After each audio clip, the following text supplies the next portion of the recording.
ఇలా భార్య పిల్లల ముందు వాడిని అలా కొట్టచ్చా? తప్పు కదా.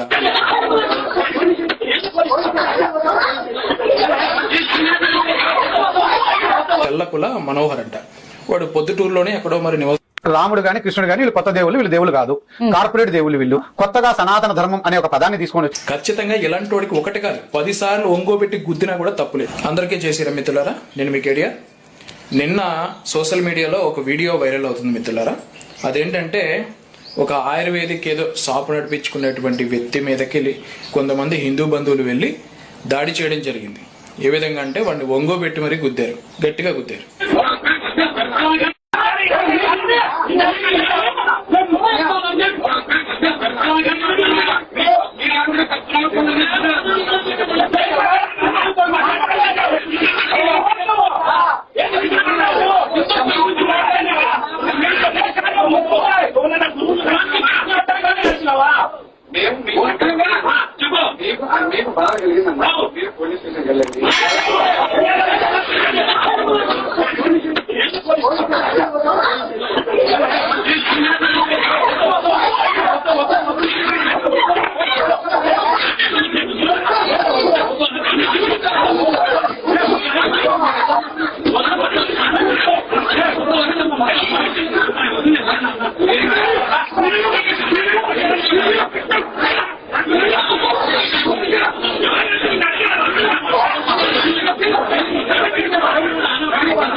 పక్కనే భార్య పిల్లలుగా ఉన్నారు, వాళ్ళు కూడా ఆపే ప్రయత్నం చేశారు.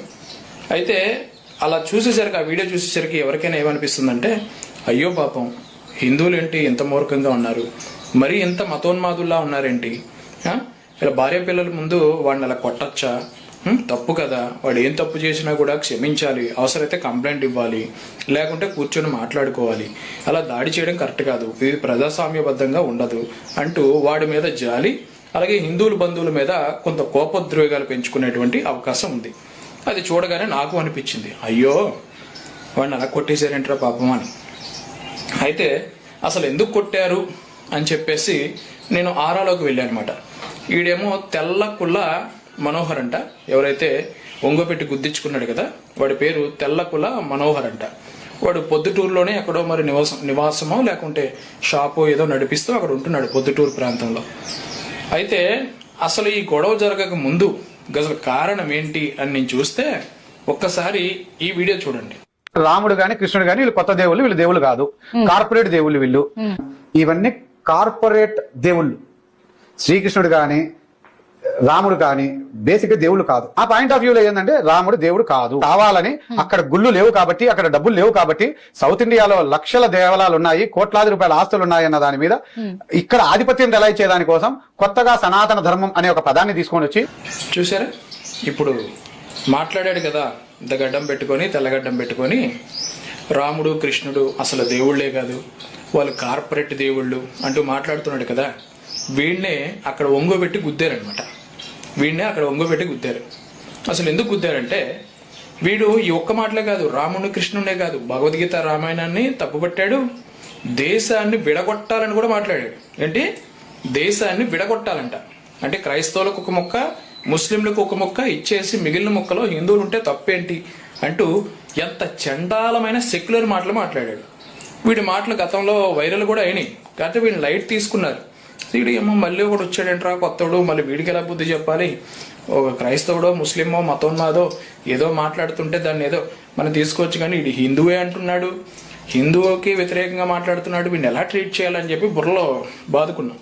కానీ ఎవ్వరూ ఏమి అనకపోయేసరికి వీడి మెడ బిరుపు మరీ పెరిగిపోయి ఇలా అడ్డమైన మాటలన్నీ మాట్లాడడం మొదలెట్టాడనమాట.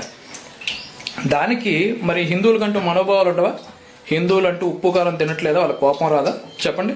అందుకని వాడు షాప్ దగ్గరికి వెళ్ళి అడగడం జరిగింది, ఎందుకంటే అక్కడ దొరకట్లేదు.